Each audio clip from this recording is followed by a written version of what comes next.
రథసారథి న్యూస్ తెలంగాణ ముక్కోటి ఏకాదశి సందర్భంగా నల్గొండ జిల్లా మిర్యాలగూడ హౌసింగ్ బోర్డ్ కాలనీలో వేంచేసి ఉన్న శ్రీ అలివేలు మంగా పద్మావతి సమేత వెంకటేశ్వర స్వామి దేవాలయంలో ఉత్తర ద్వార దర్శనానికి భక్తులు పోటెత్తారు.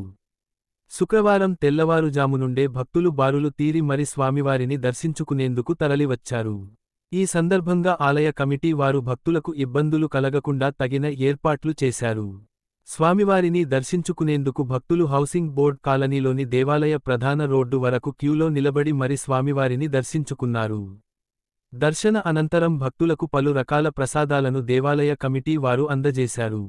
ఆలయ కమిటీ అధ్యక్షుడు వెంకటరెడ్డి సహా కమిటీ సభ్యులు, పలువురు వాలంటీర్లు భక్తులకు ఇబ్బందులు కలగకుండా సేవలందించారు.